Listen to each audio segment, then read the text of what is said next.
Hello and welcome to Merthyr's Hidden Past, a weekly podcast brought to you by Cyfarthfa Castle Museum and Art Gallery. My name is Christopher Parry and I work at Cyfarthfa Castle. And thank you very much everyone for all of your support in the past few weeks for the podcast. It's been amazing to have so many people listen and talk back and interact over the little history stories that we have been talking about.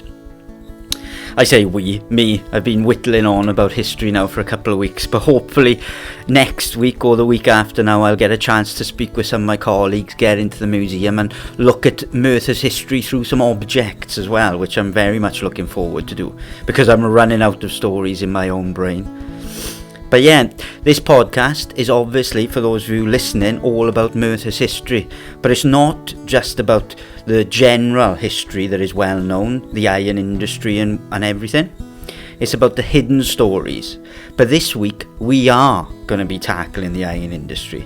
As ever, like the podcast, share it as much as possible and get it out there, and we will hopefully keep growing and growing and growing. But this week's story is all about the foundations of Cyfarthfa Ironworks.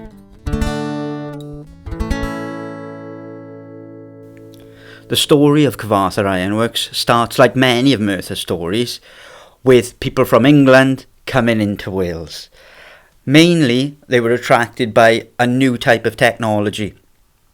The technology I'm referring to is a new type of furnace, but it wasn't too new by the mid-1700s when Merthyr's Ironworks started cropping up. It was a cork-fueled furnace, a little invention that was created in 1709 that seemingly wouldn't make much of a difference on the surface, but absolutely revolutionised the world and put Britain on the map. And without this one key innovation, Merthyr literally wouldn't exist, because we were built on the iron industry and there were no charcoal fuel furnaces apart from one or two, Pontegwaith being one, scattered round the borough and the area. But Merthyr just didn't have the supply of woodland and everything to fuel these charcoal fueled furnaces. But when the cork fueled furnace came in, we were able to exploit the coal reserves in the landscape around Merthyr and make iron on an industrial scale never seen before in Wales. And so in 1759 a partnership of people opened the Merthyr furnace, which would become Dowlas Ironworks later. The same partners involved in that spread their wings a little bit and went down the valley to establish Plymouth Ironworks. A totally new partnership came into Merthyr in 1765, and it was two men, Anthony Bacon and William Brownrigg. Now, these two men were from Whitehaven in Cumberland. Anthony Bacon was born in 1717 and was the son of a ship's captain who had earned his fortune transporting coal between Cumberland and Ireland. At a very young age, Anthony's parents both died and he was sent to live with his uncle in Maryland, Virginia. That is where he was taught how to be a master mariner and a merchant, selling all manner of different types of materials, from wine to tobacco to slaves. Dr. William Brownrigg was born in 1712, also from Cumberland, but he was a scientist and a mineralogist.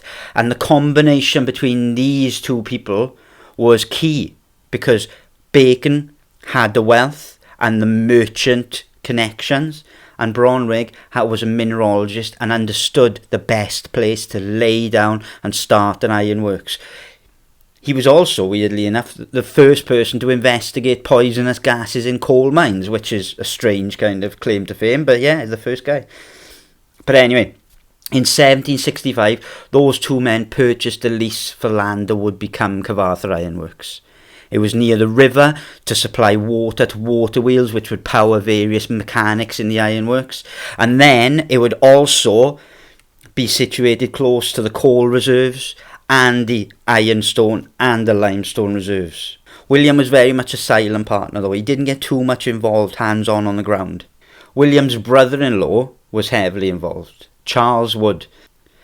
He would lay out what would become known as Cyfarthfa on behalf of the two partners. Wood kept a diary at this time, And you can buy this in shops and things like that, and online you could probably pick up a copy somewhere.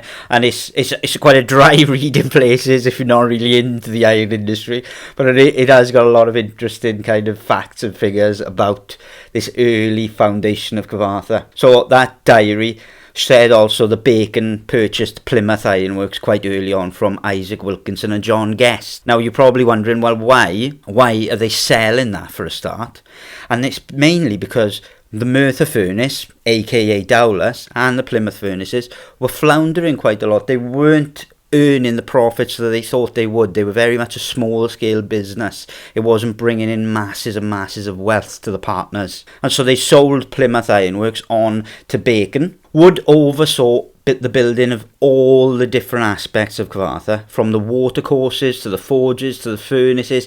Everything was integral to everything that was integral to the works Wood put in place. Even stuff like building strategically the furnaces and the blast furnaces into the embankments. Incidentally, the first furnace at Cyfarthfa, blast furnace, this gigantic, huge furnace that you would fill with raw materials from the top, called the blast furnace, obviously, for those of you that don't know, because it was blasted by air. And not like this antiquated notion that there was some guys pushing big bellows and stoking the fire.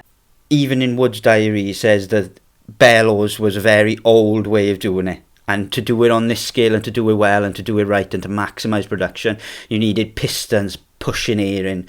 So there were water wheels and other mechanics pushing pistons to blast the furnace with air. Wood would stay in Merthyr until he died in 1774. This period in time is crucial for Cyfarthfa because this is where it all started, this mid-1770s. So in 1774, Wood had passed away. But in that previous year, he and Bacon had laid the foundation for a brand new mill at Cyfarthfa, and this was all built to bore cannon. Because Bacon was an MP as well. He had many connections from being an MP and being a merchant in London and further afield, and he managed to wangle his way into a contract for the Board of Ordnance to supply them cannon. Now, it goes without saying that the amount of wars going on in this point, particularly on the Atlantic, was massive. And so there was such a need for cannon that whoever was producing it and whoever had certain contracts would earn a gigantic amount of money. And Bacon was able to secure a contract to supply the Ordnance Board and the Navy with cannon. Bacon implemented this new way of boring cannon as well, that he actually pinched from another fellow ironmaster, aptly named Iron Mad John Wilkinson. Iron Mad John Wilkinson came up with a method of boring the cannon hole. So you would have an instrument to bore the hole, the shaft down the cannon, and to make it more stable because the shaft is all one uniform piece and it wouldn't blow up in your face when you used it. Bacon implemented that technique because John Wilkinson didn't patent it, and eventually made some additions himself and was making cannons that he called Bacon solid cannons. And with his contract with the Ordnance Board and with his connections, selling this extremely high quality solid bored cannon made Cyfarthfa's name synonymous with making cannon. To the point that if you look at the Crawshay family crest, and if you come to Cyfarthfa Castle in Merthyr Tydfil and you look all around the museum, you'll see a symbol of a dog with cannonballs beneath its feet. The dog is emblematic of Cyfarthfa because Cyfarthfa loosely translates from Welsh from place of barking or barking place because it was old historic hunting grounds. And the cannonballs beneath the feet are symbolic of Cyfarthfa Ironworks and the product that they made to make their fortune originally. It became the symbol of Cyfarthfa, cannon and cannonball. That's how important it was. It was also important for another reason, because the sale of cannon introduced a person into the story that without this person, Merthyr literally would not be what it is today, for better or for worse. And that gentleman was called Richard Crawshay. Now, Richard Crawshay, at this point, in 1774, was owning and running an iron merchant's warehouse in London. Now, Richard was born in 1739. He was born in Yorkshire, Normanton in Yorkshire. And there's a family story that is often handed down, and it was made by his grandson in the Bush Hotel in Merthyr in 1847. And literally the story has been often told, but it never really has changed, and it always seemingly is quite sound in its history, really. And the story is that at a young age of either 15 or 16, he argued with his father. Now, they weren't a poor family. You know, they were fair to middling in terms of wealth. You know, they owned certain land and they were farmers initially. He argued with his father and then decided to leave Yorkshire. And so he made his way down to London. This 16-year-old boy made his way down to London to try and change his life. He didn't have any family there, no connections there, no nothing there. When he arrived, he tried looking for a job and he just stumbled across an iron merchant's warehouse. He offered them the horse he had brought as a way of money reference, and the owner, a Mr. Bicklewith, took him on, and he started out as a cleaner. He cleaned the counting room, the counting house floor and other things like that. And slowly, over a great many years, worked his way up and up and up to become a flat iron salesman on the side of the River Thames and loads of other things. Eventually, when the owner of the ironworks, of the iron merchant's warehouse, died, he left him his iron merchant's warehouse and left him the fortune that he was earning because he didn't have an heir or son of his own, essentially. Richard then took that iron merchant's warehouse and immediately sold it and bought 2 more spaces and a wharf in London and continued to make his iron merchant business bigger and better. And essentially what they were doing is they were just bringing in iron that was made all around the world, bringing it in and then selling it to people who are in need of it. Simple as that. And so when the need to sell Cyfarthfa cannon came up, Bacon was looking for a merchant, a go-between to sell the cannon, and Richard Crawshay had a reputation, and he was brought in to sell Cyfarthfa cannon for Bacon. And eventually, in 1786, I should say as well, around 1777, Brownrigg totally dissolved his partnership and took a step back totally because he was close to bankruptcy and things like that. So he was always behind the scenes in this story, Brownrigg. Bacon, by 1786, had passed away. He died. He had 3 sons at that point, and he also had 3 ironworks in Merthyr. He had Cyfarthfa Ironworks, Plymouth Ironworks, and he had purchased Hirwaun Ironworks. And so, those 3 ironworks passed to each of his 3 sons. Plymouth Ironworks was sold on pretty much straight away, as was Hirwaun, and the lease for Cyfarthfa was sold on to a partnership which was headed by Richard Crawshay. He had 2 other partners in it, and one was William Stevens, who was based in London, and James Cockshut, who was already involved in the managerial and furnace banks at Cyfarthfa, but he would become a manager on site at Cyfarthfa as well. Now, Richard taking over the ownership was very much planned on his part because he wanted to not only sell iron from his iron merchant's warehouse, he knew that the real money came from manufacturing as well as selling. So he would be manufacturing his own iron and selling it. So he had the infrastructure now to not only sell through his merchant house but actually make through Cyfarthfa as well. The key to real wealth, he felt, and he would be proved very right. In May 1787, Richard Crawshay agreed to do something that would literally change the face of the world, and that is no understatement at all.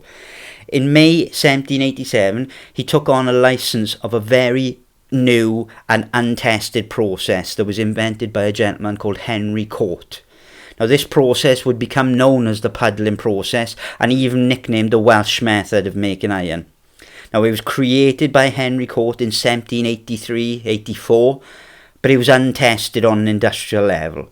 But Richard felt that he needed to implement a new way of making iron, to make iron into wrought iron, and the strongest wrought iron that you could get at this point.